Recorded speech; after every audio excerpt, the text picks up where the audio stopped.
Welcome to the Career Refresh Podcast. I'm your host, Jill Griffin.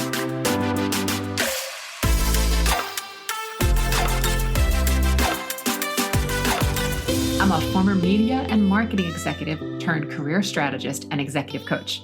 I spent my career working my way up and through the ranks of global organizations and startups, and today I show others how to do the same. Join me each week as we discuss the strategies and actionable steps to leverage your strengths, increase your confidence, and develop your career well-being. Ready? Let's do it.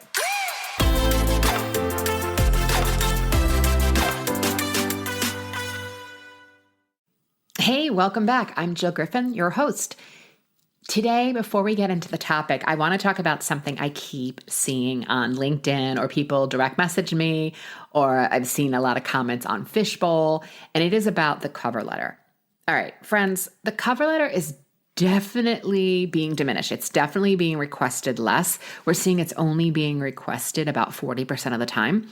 But the cover letter, when it is requested, it's not a throwaway. It's not a phone it in. It's not a, hey, let me drop my resume into ChatGPT and have it write a cover letter for me. No, we're not doing that, right? The cover letter in these cases is to make sure that we understand that human connection. It's about building the voice, making sure that you're showing your enthusiasm for the job, the mission, the company, the product, the service, whatever it is, that it really should reflect your personal connection to the organization or the job, and why you believe that this is a great opportunity for you to be there and to bring your contributions. And that's what it's really about. It's not just to regurgitate everything that's on the resume. So I just want to put that out there, because when I see people say that they don't need to write cover letters and my work should stand for itself, I would say, honey, you know what? Good for you. But for most of us, that's actually not true. And it also shows, if a company's requesting it, are you paying attention to the details? Are you listening to their requests, or are you doing it your way? And sometimes doing it your way is the right path forward. Sometimes it's not. And if you're trying to get a job, or you see an opportunity you want to go for, this is the time to do it the way that they're asking you to do it, and to follow the request to submit that cover letter. You will be thankful in the end when you get that practice. And it's going that extra step. Again, if you're trying to get a job, why wouldn't you go that couple of extra steps? What I often find is it's that people don't know how to describe themselves. And that's fair. So that's where you want to spend some time working on that. That is a place where I think using ChatGPT or one of the generative AI services can help you if you put your resume in there and say, like, help me describe this person. But you have to put a human angle on it. You need to know your strengths, your skills, your values, your career narrative, and all of that are things that I myself help my clients with, but it's something that can all come through in your cover letter. All right, let's get on to today's topic. We are going to discuss the latest trends in the job search marketplace and the recruitment marketplace, looking at it from both sides of the equation. We know the process is flawed. I think everybody's doing the best that they can, but we are here to share some tips that you can leverage that will help you succeed. And when I say we, I'm bringing back my friend Susan Gigax. She has been on the show before. I will put that show episode in the show notes. And she is the founder of Spectacle Talent Partners, specializing in talent acquisition and career solutions. She's got over 28 years experience doing recruitment and leadership, and she helps mission-driven companies and corporate leaders navigate today's volatile job market. She offers strategies for inclusive hiring and confident career moves, and she does this all within her organization. She's also been nominated for a LinkedIn Top Voice position, and that is awesome. And if you follow her on LinkedIn, you will see the value that she is creating every day. I'll also put her link to her LinkedIn profile in the show notes. So today, Susan shares her insights on what recruiters and hiring managers can do better, and we discuss what candidates need to do in order to break through.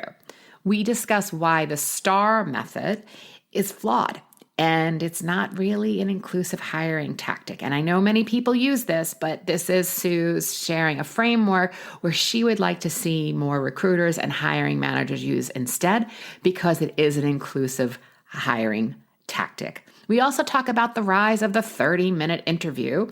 We'll probably go deeper on that in a later episode. And also the asynchronous interviews, where you're either sent interview questions in advance or you may be asked to record a video all in advance. And these places they're difficult to navigate if you're not ready and prepared. And if you're a longtime listener, you know that preparedness is the tactics and ready is the mindset. Sue also shares the biggest failure she sees among candidates, and that's definitely a place that you want to lean in and capture what she's saying. We talk about why you need to practice the two lenses for storytelling as a candidate, both your technical capabilities and then when you're showcasing, which is kind of like teaching, to ensure that you are ready and prepared. And it's also about that practice. So friends, grab that notes app, make some notes, take it down. I also think the framework that she shares is really, really helpful for even how you're doing potentially QBRs or reporting back within your current organization to really think through on your performance reviews and the ones that you're doing with your teammates, how to rethink the STAR method and having it be a different way of showcasing talent and success. And I want to hear from you on the socials. Hit me up, respond to any of the posts, email me at hello@jillgriffincoaching.com. And friends, until next time, embrace possibility, get prepared, and be kind. Welcome back, Sue. Glad that you are here with us. Hi, so great to be here. Thank you, Jill, for having me. Been looking forward to our conversation. So for everyone listening, Sue posts regularly on LinkedIn, and she posted LinkedIn recently that talked about how the STAR method, which is the situation, task, action, and result, which is commonly used in the interviewing process, is flawed. Like there's some good things about it, but it does have some flaws. And I've been saying the same thing, but I sit at a different side of the table, right? I'm the person who's prepping you for the interview. I'm the person who's helping you navigate your way through the complexities of the modern workplace. Sue's on the recruiter side.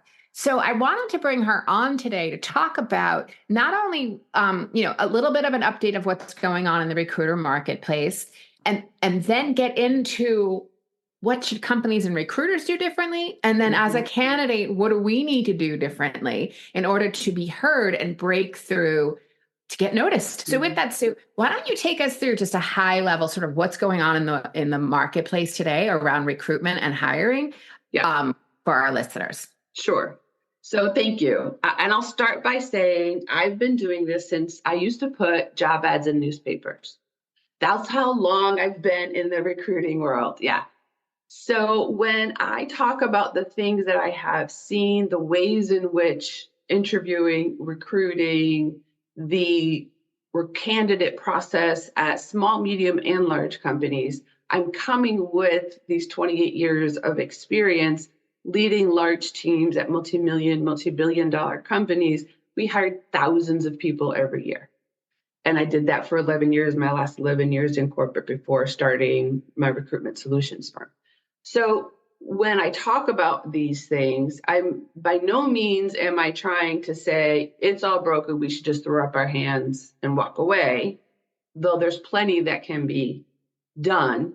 I am saying our market today, with the reshuffling of the workforce, with hybrid work, remote work, now some of the larger companies are pushing returns to the office. When I talk with my HR friends, this is a big part of their discussion, trying to understand how to navigate that. Then you have the rise of online everything, including jobs, right? And so candidates apply to a job and they see thousands of people potentially have also applied to this same job. So when these layoffs were happening and this reshuffling of the workforce, there were also, alongside a lot of these technical layoffs, which got the headlines, where HR and talent acquisition professionals were also laid off. So those that are working have more jobs that they're working on, legacy applicant tracking systems, which may or may not be helping them, and abbreviated timelines to get jobs filled, which has made interviews longer and shorter at the same time, meaning shorter interviews, usually at the front end, 30-minute interviews. The rise of the 30-minute interview can be another conversation we have. Right. And longer because you have more people interviewing you. It's right? Everything by committee. There's a million. And what I'm seeing from my side, to your point, is that the FANG, I call them the G Mafia, the Alphabets, the Facebooks, the Googles, the Metas, not Facebook, whatever. All of those companies, they hired a lot, but also laid off a lot. They got the tech headlines that made everyone go, oh my God, there's so many layoffs. And there are definitely layoffs. We're not saying there's not. But what we're also seeing is that the speed in which we were hiring in late 2020 and early 21, when the speed of the resignations were coming in so fast and we needed like butts and seats and we needed people to be doing the work, is there was so much mishiring where the rigor couldn't be there or they chose not to have it there. So they hired quickly and fast, which also meant that there was a lot of mishires, either not necessarily the right skills or not necessarily the right cultural add to the organization. And they were doing an okay job. So it wasn't a performance issue. It was more of that people who were like solid managers stretched themselves into open director positions and they just weren't ready for it yet. So it wasn't, again, a performance per se. It was just like, you need a couple more years before you're there. So what I saw is they just all got swept into the layoffs. They just were like, okay, we're going to lay these off. So now they're more cautious and they're like, we're not going to fall into that again. We are going to make sure that we have 26 people interview for a 30-minute interview, which they're going to come 10 minutes late and leave 10 minutes early. But you know what? You're up and perform. So the pressure on the recruiters is enormous and the pressure on the candidates is enormous. We're not going to fix all of that. But what I'd love to talk about, knowing that that's the reality, everyone, is what are we seeing from the recruitment side that we need to have more of from recruitment's hiring managers, HR, and then we'll get into what we need candidates to be successful. It all starts before a job requisition is ever open. Recruiters need to be able to develop their internal influence to drive change. Because all of the talk about diversity, equity, inclusion, belonging, all of these goals and strategies that companies have that HR people talk about, it starts with the recruiter and the recruiter's ability to have conversations and have hiring managers trust that they are able to assess a highly qualified candidate and what that looks like. So that's number one, being able to leverage their influence with the decision makers so that when they have open positions and they're bringing a diverse candidate pool to the hiring manager understands where there's opportunities to maybe adjust their lens, because many times they're unwilling to do that because I know my team, right? I'll know it when I see it. I don't need all of this other stuff. I just want X, Y, and Z. Don't bring What me. I'm hearing you say there is that we need people who are on the recruitment side of the house to really work on their storytelling skills. At the same time, they need to understand the marketplace and the category that they're working in. And they also need to understand the company and the job description, sort of the triangulation of the three of those. So when they have a mixture of knowing the marketplace and the job description, and then practicing the storytelling and influence so that they can show the hiring manager that these are adjacent candidates. They have skills. They wouldn't necessarily be the ones that would rise to the top. But if we're talking about making sure that we're having a more inclusive workplace, then bringing in different voices, different ideas, different opinions, different backgrounds is what is going to make you not only more profitable, but make your culture and your company stronger. That's what I hear you say. Yeah, I've always said recruiters sit at the intersection of the market, the people, and the manager. Okay. Absolutely. Yeah. Okay. So we hear a lot of misinformation of people complaining about the ATSs. You and I have talked a lot that there are very progressive ATSs, but guess what? Not every company has them. They may be working on legacy systems. So even though you might be working with one that's using, AI related software and tactics, you also may apply for another job, which again is on a more legacy system. And one of the things that I didn't know about that you told me about, and this is horrifying to me, is that a lot of the recruitment is being done where not only are you answering automated questions, so you're not even talking to a person, you might be recording a video and you're being assessed in the exact same time that you're giving your performance and you're Mm-hmm. answering the questions. And I Mm-hmm. just want to go deeper on that. I had a situation, this is actually for a coaching certification that I had a couple of years ago, to keep up my CEUs. And in the moment of quote coaching, the person who I had to coach was the person who was going to grade me. So Okay. right there, how can you be in the moment of coaching and also the person grading me? And what would happen is throughout the coaching is she would stop and start furiously typing and make comments.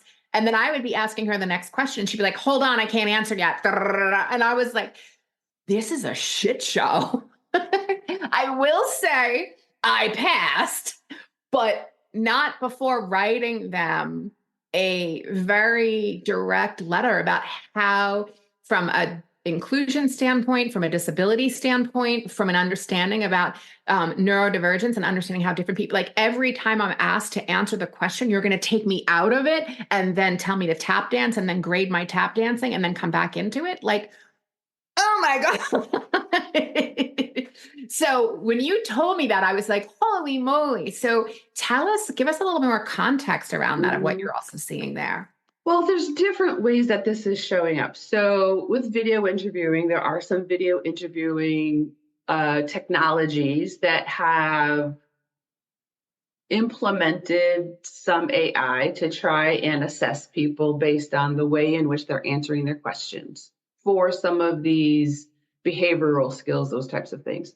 There's also asynchronous interviewing, which is one of the ways companies have tried to push more people through the candidate pipeline more quickly by alleviating what would traditionally be an A introductory phone screener. call or a screening call, that type of thing. So it's showing up in different ways.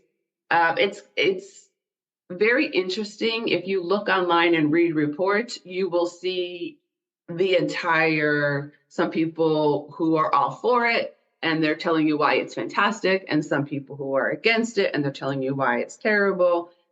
Not unlike any other technology that we've seen that has influenced our daily lives, not the least of which is our livelihoods, is AI. And so it's a little unknown. There isn't enough data, in my opinion, to make a good assessment. What I can say is it's unnerving. And Mm, a comfortable conversation is a productive conversation. mm, So if what you are doing as a recruiter is making the person on the other side uncomfortable, it's a bad outcome no matter what. mm, mm. So really, really helpful, really. And also, I think at the end of the day, I always believe the best in people, and no one wants to make someone feel bad or like leave an interview really stressed out and scarred, right? And the idea that I might be asking you questions in a way in which maybe you're not the right person for this role, but that doesn't mean that you need to leave the interview now all of a sudden having to go to therapy because of what happened during the interview. I think it's a really important point, which gets us into, I know, one of your frameworks about being kind, and we're going to talk about always being kind. Yeah. But to summarize, we want to see recruiters really taking the time to understand that storytelling and creating that influence internally, in addition of knowing the job market, knowing the organization they're recruiting for, and obviously knowing the job description that they're recruiting for. And as a candidate, coming back to the idea of having to get through the STAR method, which a lot of companies are using, this idea of tell me a story, tell it to me quick, facts, data forward. What is the situation? What was the task? What was the action? What was the result? Boom, next, right? Very, very fast. And there's some benefits to that to get through information really quickly, but it has really emphasis on flaws, which is what you've been talking about. There's an overemphasis on past behavior, right? And we know that our resumes are status reports of what we've done previously. They don't tell us, unless we know how to write and tell the story, they don't tell us what we're doing in the future. They just tell us what we've done. It also, it can give certain candidates a preparation advantage, right? Because they can go star story, star story, star story. But there's also a potential for like really vague responses and not necessarily getting into the context and the nuances if you're an adjacent candidate or you're new to the area, it's really going to harm inexperienced candidates. And I don't mean inexperienced that you can't do the job. I mean inexperienced that maybe you worked in an organization that was primarily nonprofit and now you're going into the private sector and there's a different type of way that you need to tell your story. And again, I think lastly, there's also an over influence on individual performance. We need to know what you personally did. We're done with the days of the hall monitor where the boss is just sort of walking around making sure everyone's okay and doing what they need to do. We need to know what your specific role is. However, most work is done in teams. So you need to be able to tell versus what you've done and also what the team did and how as a team you're able to work both as an independent contributor, even if you're leading a team. So those are some of the things that I see. Bias towards very structured thinkers, I think in frameworks. So it's an easier thing for me, but somebody else who doesn't think that way doesn't mean they're not an excellent candidate. So tell us more about what you're seeing in this area and then what you'd love to see changed. So there is such a broad range of readiness before going into an interview. I have been interviewing, I've done literally thousands upon thousands of interviews in my career. And I can tell you, and I recall them, unfortunately, when the instances when candidates who were unprepared have become less qualified while they were talking to me in my mind based on the way they answered the question. Oh, so people hear that. But that's the reality because and I'll drop it in the show links. I have a podcast about being ready and prepared. Prepared, again, is knowing your story. Readiness is also preparing your mindset and your confidence. And you need both to show up for an interview. But you're talking about the preparedness, like you have to have your story down and you have to practice it out loud. Because it might feel all blah, blah, blah when you start talking it, or it's like, feels like you're hitting all the jargon words and everyone's like, what did you I know you spoke English, but what did you actually just say? And you don't know. I mean, you could go on LinkedIn and to some extent get a sense of whether or not the listener, whether it be a recruiter or a hiring manager or some other person somewhere in the organization who has some type of decision-making authority on this position, hence the 30 people in an interview process sometimes. So you don't know that necessarily going in. So you really want to make sure that you understand the best that you're able to where this person is coming from, which is why in my particular framework, we look at it through two lenses, whether or not it's a technical showcase of your capabilities and skills or a teaching opportunity. Really good distinction. Do you suggest that candidates have a technical story and a teaching story if they're coming in at a more senior level? Absolutely. It can be the same story, but you're just talking about it through a different lens. And that's where the practice comes in, like you talked about. Practice. No, I tell people, think more TEDx than one-on-one conversation. If you were giving a TEDx talk, you would practice. And an interview is a little more like that. It still feels a bit intimate. There still is engagement and all of those things. But you wouldn't walk up on stage and have a 15-minute talk and not have any clue what you were going to say. Sure. And the pushback I get and what I hear from people is, well, it's my resume. I know it. Well, when I go, as an executive recruiter, I dig. So when I'm digging into your background and I'm 7 years in and I'm asking you specific questions and I expect you to be able to answer them and you can't, there's a question mark in my mind.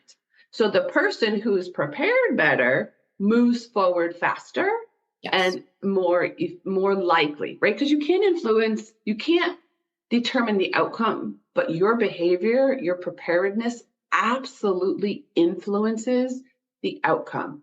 So people actually have much more power than they give themselves credit for in those instances. Yep, I would totally agree with that from what I've seen too. Okay, so take us through, I love your framework. So take us through your framework and maybe give us an example of the pieces of your framework along the way and how candidates, anybody who's listening, whether you're I'm working with quite a few candidates who are, quite a few clients who are going for senior level roles within their current organization. And they're super excited about it. And, they already know that there's 25 people who are rooting, or who are going for this one role that's been opened up because of, somebody else got promoted out. This is important I always say, always be ready. You may love your company and have no desire to leave. You may get laid off and suddenly you have to go find something, or you may be deciding it's time to move on and look for new opportunities. Any of those things, you have to always have your resume ready, and you have to always have your stories ready. Yeah. Yeah. Another one I'm hearing recently, especially from women leaders, is they accepted a job and they have a regret. But instead of having job offer regret and staying, they're leaving. And so women who are very capable, conscientious leaders get into an organization and realize it's not what they thought it was going to be. Right. They're walking away in the first 90 days, and then they're just, it's not aligned with their values. Yeah. Yeah. And that's new. And again, that the fact that you can do that does require a certain amount of privilege that you're able to do that. Not everyone can do that, of course, but that is absolutely a step change, that people are going into a job and saying, this just isn't right. Maybe they didn't ask certain questions on the actual interview process. Maybe things didn't come up. As a dear friend of mine always says, is don't eat the meal twice if you hate it. Like, we don't need to relitigate. If you took the job and it's not for you and you're moving on, yes, reflect on the points and the pieces that you've learned, and then stop eating the meal. Move on and go to the next. Next thing. Opportunity. Yeah. And it's scary. Now, a lot of these women that I'm talking about, it's not like they have another job lined up. They just refuse. Right. I get that. They refuse to, take some of the hits to their values and their personal wellness in a way that they maybe would have considered in the past. Right. So the framework. So Jill talked about the STAR framework, right? It's been around since the 1970s, created by DDI. Back then, when the emphasis was on your technical capabilities. Now, don't get me wrong. I love data. Data is the backbone of your story. If you can't tell me in a tangible way what outcome you achieved, there's a question mark in my mind. Right. We got a problem. Right. We've got a problem. But in today's remote, hybrid, highly diverse interviewer, and also much more understanding of why people fail early in at a new role, say within the probationary period, how many times HR people let go of somebody who was just hired, who didn't get through that probationary period, or the fact that people are just no longer okay with not seeing you as an actual person, right? We want to see people as actual people, not just, here was my robotic answer, my formulaic response that I've practiced over and over again, and I could tell it 100 times. That's not enough today, because we want to enjoy the people that we're working with. We want to be able to feel like we would be comfortable engaging with them, coming to them with a problem, and or having them be the problem solver. So in all of those ways, STAR no longer is enough to be able to do that. So the framework when I work with folks, it's called STACK, and it's an acronym, right? So each one, S is the situational context. So what that means is not just giving me the whole giant big picture, give me very specifically the problem that you were solving, and infuse in that the observable behaviors that were negative, the negative impact it was having on the team's productivity, on the culture, on the capabilities to meet the objectives, whatever that was. And then the next letter, T in STACK, is either your technical showcase or your teaching opportunity, which we talked a little bit about already. The applicable action is the A, and there's a lowercase e there, because with that action, I encourage people to infuse their humanity into that. So much like, I've read recently, don't bleed on LinkedIn, right? Being personal, being human on LinkedIn is great. Bleeding all over anybody is not great. Right. But you want to infuse your emotional intelligence, your emotional understanding of their behaviors, and what hopefully that negative from the situation, you were able to have a positive impact on their state of well-being, the culture impact, the team's capability to work together effectively, which then led to better numbers, better outcomes, whatever that was. Mm-hmm. Then finally, probably two of the places where I see vast majority of people fail is concise explanation for our C and always be kind for our K. When I listen to people explain their experiences and skill set, I know that they have the technical capabilities, but I also know they're going to be in front of a particular leader who is maybe a little more difficult. I also know that maybe they're going to have to go in front of the board or other leadership committee meetings, and I am assessing their communication as much as I'm assessing their technical capabilities. So being concise and not diluting your strengths by over communicating is another key skill. So do you have an example of what that might look like, or a story you've heard from a client and how it played out? Well, I don't necessarily want to share anybody's story, but I will say that I think, I'll share one of my own stories. How about that? Okay. So when I was head of talent acquisition for a multi-billion-dollar organization, I had a new leader virtually every year I was there. And so with that came new priorities and shifts and changes. I very much was in the position to be a part of a lot of changes, which was amazing. Mm-hmm. I also led a team of over 25 recruiters. In one particular meeting with other talent management professionals, one of the leaders talked about something she was doing that involved recruiting around culture, a culture change. Totally in her warehouse, except I heard the recruiting word and I started to pay attention in the meeting and I felt very left out. I felt very much, what did you say? What are you going to do? Right. And how do you know about that? Mm-hmm. So taking charge of my own emotions, I didn't say anything, but I went to her and I had a conversation to ask her what she was doing. And her response was, oh, we just thought you were too busy.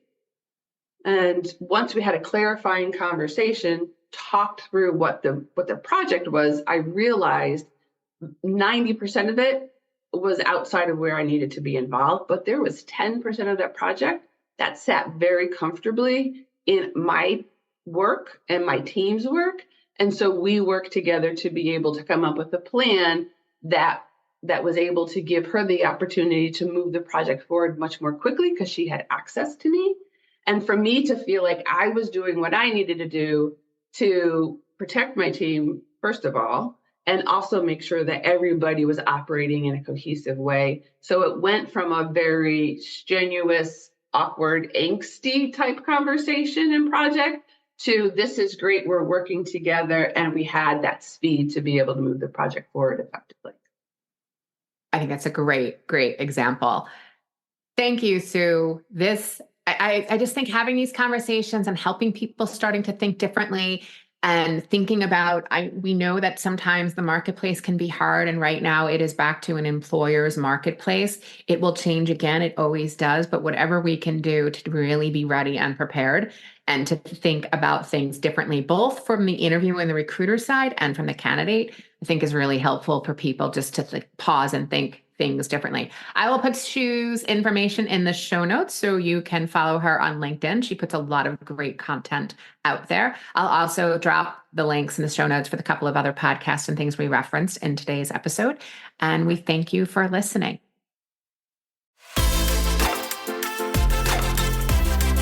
Hey, thanks for listening to the Career Refresh podcast. If you're enjoying this and you want more information, go to my website, jillgriffincoaching.com. There you can find information on how to work with me one-on-one or my group programs, or even bring me into your workplace. I'll put the link to my website in the show notes. But hey, listen, before you go, do me a favor, rate and review this podcast because it definitely helps me get the word out to people everywhere so that they can also thrive in the workplace. All right, friends, I appreciate you. I'll see you soon.